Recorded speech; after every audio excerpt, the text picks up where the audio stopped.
delicious, warming, unctuous pork belly curry made from scratch. This is my version of a Gaeng Hung Lay.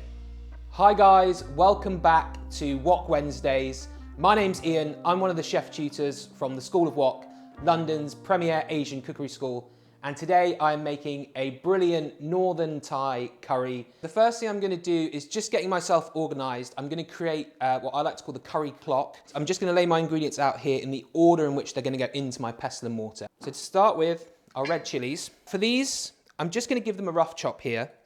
Just means they're going to break down a little bit more sort of evenly. And I'm just going to put these at the top of my curry clock. Lemongrass, we are just going to peel and bash. And we just want to remove the first sort of woody outer layers. And we're just going to give it a nice fine chop. It's just going to make our life a little bit easier when we get to the pestle and mortar. Okay, so next the galangal, we're going to slice, we're going to julienne, and then we're going to dice. Got some regular ginger. Luckily, this is much softer, so we're just going to give it a rough chop down.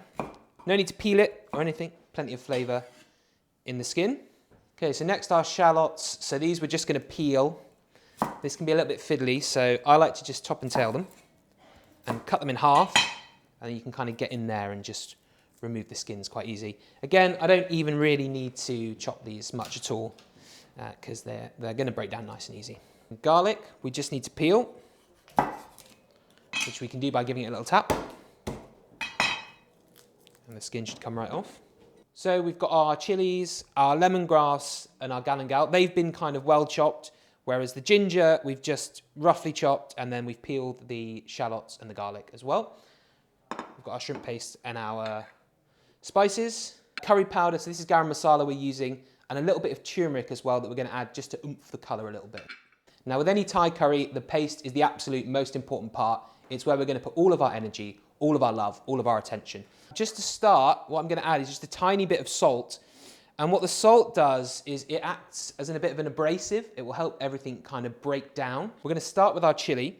And I'm going to get in, I'm going to pound this for a couple of minutes, and then I'm going to gradually add those ingredients in the order in which we've prepared them.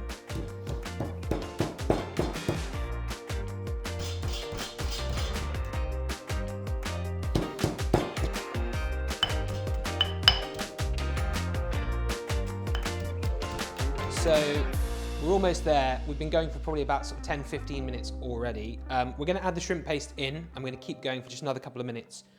We just need to make sure our paste is really nice and smooth. Otherwise, when we put it into the liquid, it's just going to kind of split, and you're going to have little bits bubbling rather than like a nice uniform sauce. So keep going. Final thing is our ground spices going in as well. Promise you it's worth it. Okay, so this is our finished paste. It's taken about sort of 15 to 20 minutes. You could go for a little bit longer. If you wanted it perfect, you would go until you can't see any of the ingredients. But this is pasty enough now to use for our curry. This paste smells fantastic already, and I know it's going to make a really delicious curry. It's something I enjoy doing. I find it quite relaxing, therapeutic. If you don't, if you hate it, use your blender. A couple of other things we just need to prepare for our curry. We're going to do some julienned ginger. Some nice matchsticks. So we're going to peel some shallot. For these ingredients here, we're going to add them into the curry sauce about sort of half an hour before the end. So they're going to infuse a little bit more flavour. We're not going to finely chop them, so it's not going to be as intense. And they're also going to be there to give it a bit of texture. So peel about 8 shallots. And our final ingredient here is some garlic. Now we're actually using pickled garlic here. So this is just some whole garlic cloves that I've pickled myself a few days ago just in vinegar, sugar and water, equal parts. You can just use normal garlic if you don't want to go this step, but this is going to add a lovely little bit of sourness, which is going to help to cut through the real kind of rich, heavy fattiness of the pork belly. We've got here pork belly, skin off. Really important when we prepare this, we want to keep it nice and big. It is going to reduce down as it slow cooks. So you want to keep your chunks sort of quite big and chunky. The first thing we're going to do now is to blanch our pork belly just about 10 minutes in some boiling water. And this is just going to kind of help to remove some of the impurities and that strong irony flavour that you get sometimes. While our pork belly is blanching off, we're going to start by frying off our paste. So good amount of oil into our wok. We're going to get our paste in and we're just going to fry this off. And just keep stirring it round. You want to make sure you don't burn your paste. Otherwise, game over, go back to the start, get the pestle and mortar back out. The whole purpose of frying off your paste is just to develop the flavours. So when you start, what you'll find is that the things like the onions, the garlic, they still have a little bit of a raw aroma to them. Maybe they'll be making your eye sting a little bit. And after you've fried them off for a good few minutes, it will start to smell a little bit sweeter. You're going to be tempering off that shrimp paste as well. After about 4 or 5 minutes, you can see my paste is much deeper in terms of colour, and I'm starting to really get those sweet aromas coming up off this. So we're going to give our pork belly a good drain, and we're going to add to the paste. We're going to give this a good stir through. We're not looking to kind of brown or colour the pork belly at all, just mix it through that paste. We're going to go in with about sort of 300 mils of water. But you just want to make sure it's enough to completely cover the pork. So we're just going to let this simmer away now for about an hour and a half.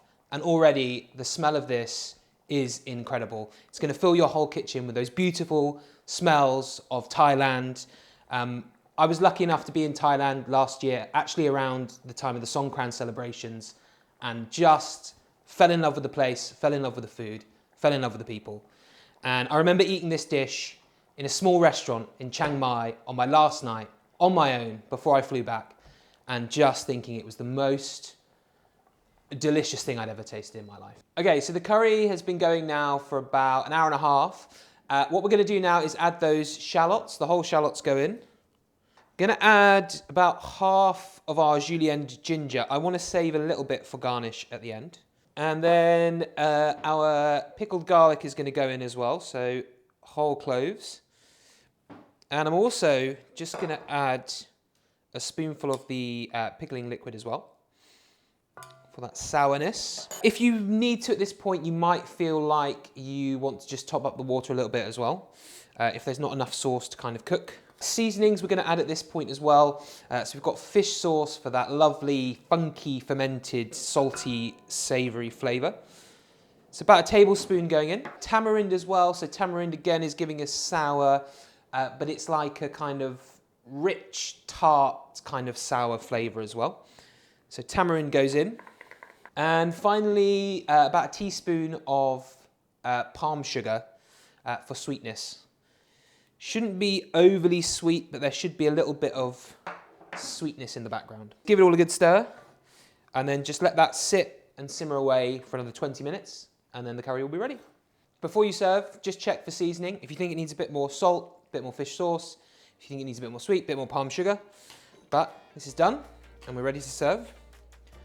So we're going to bowl this up, and just finishing touch, we're going to garnish with a bit more of our julienned ginger over the top. Time to try. So we've got some steamed rice here that we're serving with it. So a little bit of rice. And I want to get a piece of that pork belly,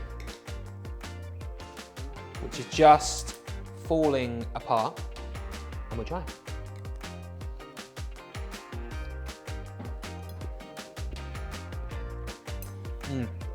Wow, a delicious curry, guys. Well worth the time and effort that we've spent making it. I promise you, you will not regret giving this a go at home.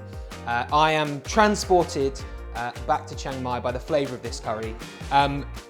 If you want more recipes like this, don't forget to subscribe to the channel, hit the notification bell, and like the video, and we'd love to know what you thought of this recipe in the comments down below.